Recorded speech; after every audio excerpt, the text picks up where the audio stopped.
En los consejos consultivos de Grupo Salinas tratamos de acercar a los empresarios para hablar de los temas que son relevantes para nuestro país y que generan bienestar, empleos y sobre todo que trazan una ruta en la cual todos los mexicanos nos podamos sumar al progreso de México. Michoacán es un estado que destaca por su historia, festividades, cultura y tradiciones bien arraigadas. Un elemento destacado del estado es su exquisita gastronomía, reconocida a nivel mundial, que está llena de sabores muy auténticos. Michoacán es una joya que combina lo mejor del patrimonio cultural, la belleza natural y la extraordinaria cocina, convirtiéndolo en un destino imprescindible para los amantes de la aventura, la historia y el buen comer. Para hablar de lo mucho que ofrece este estado, tenemos con nosotros a 3 invitados especiales. Fernando Pérez Córdoba, empresario hotelero de la ciudad de Morelia. Fernando Pérez Vera, cofundador y director del Festival Gastronómico Morelia en Boca. Y Blanca Villagómez, cocinera tradicional de Michoacán.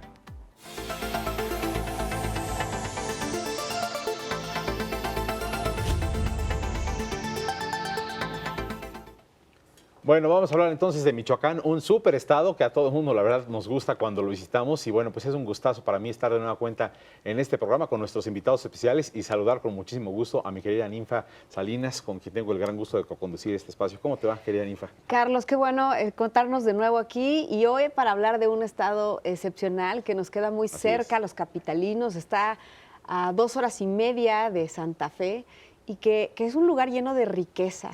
Me gustaría hablar con ustedes no solo de la riqueza de su estado, sino de la riqueza de la mente que tienen todos los que están en Michoacán, porque creo que Michoacán es mucho más que una ola de malas noticias, que si está bien, que si está mal. Está lleno de individuos y los individuos pues trabajan, porque eso es lo que hacemos los individuos y eso es lo que creamos oportunidades. Y me gustaría que me platicaran un poco de eso. ¿Por qué no empezamos contigo, Fernando? Sé que tú hiciste el distintivo Tesoros de México y me gustaría que nos contaras cómo surge esa idea y por qué fue importante para tus hoteles, para Michoacán, para México quizá. Mira, encontramos una forma de hoteles independientes como nosotros en ciudades históricas, con cultura, etcétera. Pues necesitamos unirnos para potenciar pues, nuestros hoteles aparejados con la cultura. Y la característica es que no fueran de cadenas, fueran de familiares, etcétera, y se integraran a la sociedad donde está cada hotel. En este caso, Morelia empieza en Michoacán, es Tesoros de Michoacán. Posteriormente se pasa a Tesoros de México, que ya es a nivel nacional, donde en alguna ocasión tuvimos 160 hoteles aproximadamente, hoy un poquito menos, pero la idea es esa, estar en lugares que hay historia, que hay muchas cosas que contar, que la ciudad nos dice mucho, no también necesariamente tiene que estar en un centro histórico, bueno, que sea centro histórico, patrimonio de la humanidad, pueblos mágicos, etcétera, ¿no? Que tengan ese sabor. ¿Cómo lo recibió la gente? ¿Qué dijo el huésped? Maravilloso, porque además nos exige a nosotros tener un nivel de calidad. Nosotros tenemos que cumplir por lo menos 300, 400 estándares de calidad y eso es lo que nos hace diferente. El trato a la gente nos hace diferente. No son un número, es un ser humano que hay que atenderlo y lo toma muy bien, porque la gente está muy capacitada y ha sido muy positivo que hoteles como nosotros necesitábamos un apellido Tesoros. Es muy importante para nosotros, Tesoros de México. Qué bonito, ¿no? La verdad es que son historias, porque bien dice, te obliga a una calidad. Así es. Y también al visitante lo hace aspirar y sentirse especial, ¿no? Y hablando de eso, Carlos, yo creo que además de que son padre e hijo. No, pues tenemos ahí el festival, ¿no? Morelia en Boca, que Morelia también creó en el hijo. Boca, que ya tiene Fernando, tantos años y que además vincula la historia también de Blanca. Y me gustaría que empezaras tú, Fernando. Cuéntanos cómo surgió tu idea y cómo eso conduce a la historia de Blanca. El festival surge hace, bueno, muchas gracias por la invitación, antes que nada. El festival surge hace como 13 años bajo dos coyunturas. Una era el nombramiento de la cocina tradicional mexicana y el paradigma Michoacán, que es el documento que se entrega a la UNESCO para que sea aprobada la cocina tradicional mexicana como una muestra del resto de las cocinas de los países como patrimonio inmaterial de la humanidad. Entonces eso ocurre en 2011, entonces estaba esa coyuntura. Y por otro lado queríamos generar un producto turístico para la ciudad que estuviera basado en nuestra cultura gastronómica. Entonces junto con mi socio, con Fernando Figueroa, pues sin saber mucho qué hacer, eso siempre digo que la verdad es que no sabíamos qué esperar al principio, queríamos hacer un evento de gastronomía. Entonces empezamos a juntar chefs, vimos referencias de estos eventos que había en otros lados del mundo, Sí. De Aspen, el de otros lugares, y queríamos hacer algo, pero pues, que tengan parte de nuestra cultura local, ¿no? Entonces convocamos a chefs, convocamos a medios, a productores, a bodegas vitivinícolas, a productores de mezcal, y el componente que vino a cerrar todo es la participación de las cocineras tradicionales de Michoacán. Poner la cocina en una misma plataforma, en la cual no es que haya cocina fine dining, el chef reconocido del restaurante de estrellas o de la lista, y las cocineras, sino las dos aprendiendo mutuamente, ¿no? Claro. Y yo creo que eso es lo que ha sido clave del proyecto, ¿no? Y el proyecto a lo largo del tiempo pues ha ido evolucionando a lo que hacen ustedes, a contar las historias de sus protagonistas, ¿no? Uno valora ¿Qué más. decía la gente, qué decían los medios cuando se integran a las cocineras tradicionales? Me imagino que fue una gran y grata sorpresa. Yo me acuerdo el primer domingo que estuvieron las cocineras tradicionales de Michoacán. O sea, llevamos el tercer día del primer evento que hacíamos. Y estaban las cocineras tradicionales, y llegabas al evento y escuchabas, lo único que escuchabas eran las manos de las cocineras. Se crea un ambiente, todos los chefs dicen, ¿qué es esto? O sea, porque es una cosa que no la vives normalmente. Y ahí casi nosotros, la verdad, sin darnos cuenta, dijimos, es que esto es lo que es, Claro. esto es lo que se trata del festival. O sea, había una magia impresionante. Y a partir de ahí, pues dijimos, es que esto es lo que tenemos que hablar, estas son las historias que tenemos que contar. Y pues desde entonces hemos crecido con las cocineras. Realmente... Y eso es lo que representa Blanca, o sea, creo que la historia de una mujer que se ha sabido superar, que tuvo altas miras. Cuéntanos, Blanca, porque sé que tu historia, digamos que al comienzo tuvo algunos tropiezos y quizá bastante dolor, y luego hoy te tenemos aquí representando justo eso, la mujer empresaria, la mujer que se puso una meta, que la logró y que está por abrir aún más camino. Sí, muchas gracias por la invitación. Y sí, de hecho mi historia fue pues realmente triste, por un matrimonio fallido donde me corrieron relativamente, y de allí empezó una depresión, problema psicológico mío porque no podía tener hijos. Me refugié en la cocina. Mi mamá cocinaba toda la vida para los eventos del pueblo, y fue como yo empecé con un pequeño negocio como para salir de mi depresión, Sí. que medía 1 metro y en la calle, y la gente iba y comía conmigo en la banqueta porque no tenía dónde sentarlos. Claro. A raíz de cocineras tradicionales, yo tuve la invitación por parte de los Fernandos, les digo yo, De los Fernández. de los sí. Fernandos, a Morelia en Boca. Y fue donde ahí se me abrió un panorama más amplio, cosas que yo no conocía porque una mujer de pueblo, pues de cultura arraigada, cosas así. Y de repente te abren a otra parte que tú no conocías, que yo no conocía, a estar a la par con chefs de mucho renombre, de estrellas Michelin y todo. Yo decía, pues, ¿qué es la estrella Michelin o qué es esto? Realmente le digo a Fernando, yo me asustaba, porque decía, ¿qué estoy haciendo aquí? Más sin embargo, ellos me decían, no, tú puedes y hazlo. De allí fue donde la gente nos empezó a conocer más, no solo a mí, sino a más cocineras. Empezaron a ir a los pueblos a comer nuestros platillos tradicionales, a conocer nuestra historia. Yo empecé a invitar a mujeres que tenían el mismo problema que yo, que habían pasado por un matrimonio fallido, que habían sido pues maltratadas, y fue como empezamos a hacer una unión de mujeres que veníamos con vulnerables, y hicimos nuestra cocina. El espacio empezó a crecer, la gente empezó a llegar más. El espacio es para 70 personas, y ahora ya no nos cabe, ya la gente tiene que hacer reservación o tiene que esperar haciendo fila para Si atender. vas por algo más grande ya, ¿no? Ya estamos haciendo un restaurante ya más en forma, donde vamos a dar cocina tradicional, talleres, que la gente vaya al pueblo y que conozca parte de nuestra cultura, de nuestra historia. Acabas que de se decir empape algo de magnífico, todo. dar talleres, porque creo que lo que te dio Fernando, los Fernandos, pues fue una plataforma y Sí. ahora tú estás haciendo lo mismo con otras mujeres. Y Así qué es. importante ese sentido de colaboración que tenemos los mexicanos para impulsarnos unos a otros. No, y crees? qué orgullo. Oye, tenemos que ir del otro lado del estudio con Isabel Revuelta, que nos va a dar un dato histórico. Nada más dime rápidamente, que me da mucha curiosidad preguntarte, ¿cuál es tu especialidad en la cocina? Pues tenemos varios platillos, pero tenemos lo que es la tripilla, que es un tamalito de charal, en un adobo de salsa roja que es muy rico, el conejo, que es un platillo tradicional de Tzintzuntzan, y lo que es el mole negro. Buenísimo. Sí, ya se me hizo Ya, a mí agua a la también. boca. Pero bueno, les decíamos, vamos a ir con Isabel. Isabel nos da siempre un dato histórico sumamente interesante. ¿Cómo te va, querida Isabel? Buena tarde.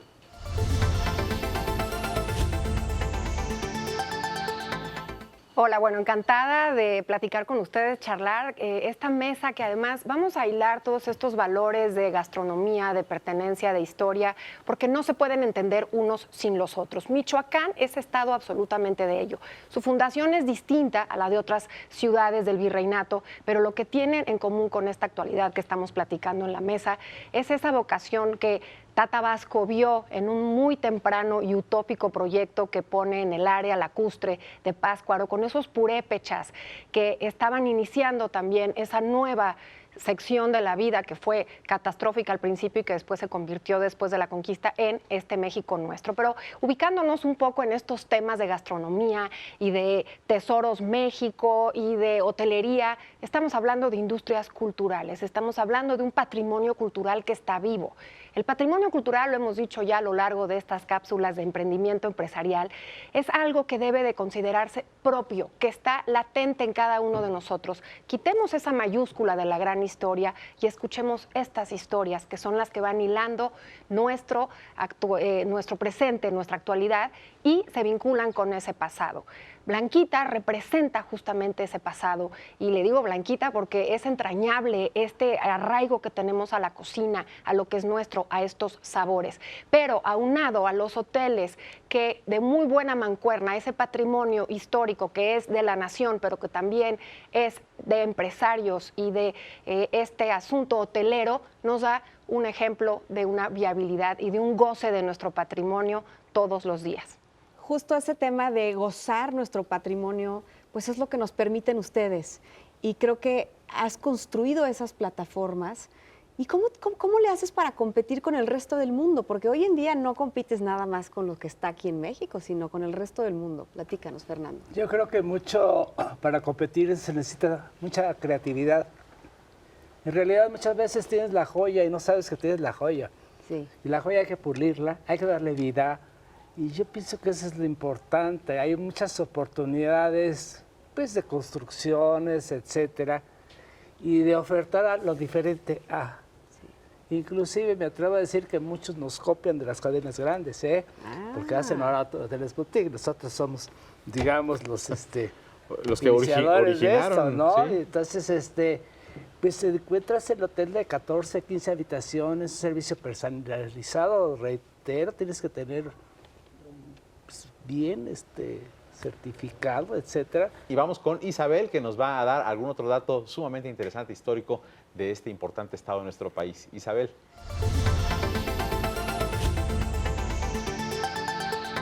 Muchas gracias. Hagamos un poquito de historia de este maravilloso estado de Michoacán. La nación purépecha recibe a los españoles y el Calzoncin, que digamos era el tlatoani, mexica, es la representación en purépecha, es Calzoncin, vio terminada su periodo, su poder en estos pueblos alrededor de la zona lacustre de Pátzcuaro, porque llega el virus de enfermedades traídas por los españoles en una tilma de algodón. Obviamente estaban ya en un sistema comercial previo a la llegada de los españoles. Pero cuando finalmente se logra que se establezca un ordenamiento de los españoles, es a través del obispo Vasco de Quiroga. No podemos hablar de Michoacán sin hablar de Tata Vasco. Tata Vasco será un hombre importantísimo en este lugar. Se da cuenta muy temprano al llegar después de la conquista que se necesitaba un hospital para naturales y funda a las afueras de la Ciudad de México el Hospital de Santa Fe. Después será trasladado a Michoacán y se da cuenta de la terrible situación que tenían también ahí los indios tarascos. Se vuelve una comunión entre ambos que todavía se habla de eso que hizo, esa utopía que hizo a los alrededores de Pátzcuaro. Está muy lejos todavía la fundación de la Nueva Valladolid.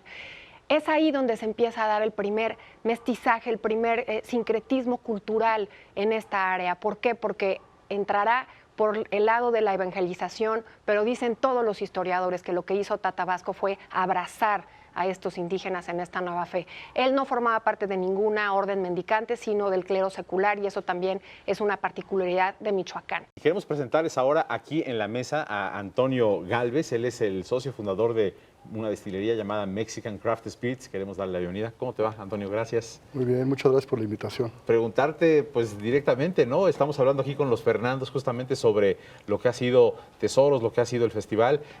¿Cuál es parte de tu historia como destilería? Porque entiendo que ahora estás destilando algo que comúnmente no bebemos en México, hasta no sé si es whisky de maíz. Lo que haces, ¿qué estás haciendo? Sí, bueno, en Mexican Craft Spirits, Casa Santa Clara, estamos produciendo ron, hecho a base de jugo de caña de la región de Tierra Caliente de Michoacán. Estamos produciendo un whisky también, whisky hecho a base de maíz criollo, endémico de la zona lacustre de Pátzcuaro. Y también estamos maquilando o produciendo para otros productores, otros comercializadores, un licor que es como un licor de hierbas, y estamos también produciendo diferentes ginebras. ¿Fue tu idea? La destilería fue una fusión o una unión entre dos proyectos distintos. Un proyecto donde dominaban el tema productivo, con ingenieros, etcétera, que dominaban el tema productivo, y nosotros que teníamos dominado un poco el tema del branding, llamémosle, claro, un poquito más dominado. Y nos fusionamos, ellos se encargan de la producción y nosotros nos encargamos de la parte conceptual. Comercial. Me imagino Sí, que comercial. participaste, hubo también una apertura hacia este tipo de empresas, ¿no? ¿No fue así? Sí, en el festival desde el principio se le abrió las puertas a los productores locales y a los productores locales de diferentes productos agropecuarios y a productos terminados y destilados, ¿no?, de la región. Y así fue como conocimos el proyecto de Toño, y que han venido críticos, medios gastronómicos, y muchos dicen que es el mejor ron que han probado. ¿Y cuáles son Bueno. entonces, platícanos, Antonio, cuáles son los desafíos para posicionar los destilados de Michoacán como un referente en el mundo? Porque ahora pues sí compites con todos, las marcas ya están muy globalizadas, ¿no? Sí, claro. Yo creo que el primer desafío con el que nos encontramos somos nosotros mismos. Sí. O sea, tenemos que romper nosotros mismos el estigma y saber que lo que estamos produciendo es de una calidad de competitividad internacional. Hay Yo que creo creérsela. hay que creérnosla a Sí. todos los que estamos produciendo y haciendo cosas en Michoacán. Y yo quisiera preguntarte, Antonio, sobre las iniciativas que ustedes están tomando. Ya te decía Ninfa, bueno, la competencia de estas marcas es muchas veces global, pero a veces tenemos que empezar por doméstico, ¿no? La competencia en el país y posicionar tus destilados. ¿Qué tan fácil o difícil está siendo dentro de México? Porque pues aquí también los propios mexicanos, pues vamos porque si el tequila de Jalisco o el sotol del norte, en fin, ¿cómo les va en México con ese posicionamiento? Sí, pues cada uno de los distintos destilados que hacemos tiene un reto diferente. Con Ron Aconte, con el tema de la destilería, estamos uniendo la materia prima que tenemos de muy alta calidad, que es, por ejemplo, la caña, con una exposición internacional. El Ron Aconte tiene varios premios a nivel internacional, en Los Ángeles, en San Francisco, Nueva York, etcétera. Entonces es un poquito, nosotros estamos haciendo la unión entre las oportunidades locales de una gran materia prima, una gran gente exponenciándolo a nivel internacional, con calidad. Pues ahí, y los premios son muy importantes Sí. en esta competencia. Vamos a ir con Isabel del otro lado del estudio, que nos tiene algún otro dato histórico. Isabel, ¿qué hay?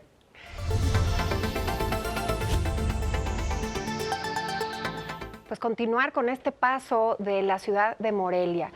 La autoridad civil encabezada por el primer virrey que tuvo Nueva España, que es el virrey de Mendoza, es el que pondrá de acuerdo a toda la región para hacer esta nueva ciudad que buscaban. Y esta será la nueva Valladolid, algunos le llaman la nueva Menchoacán, en fin.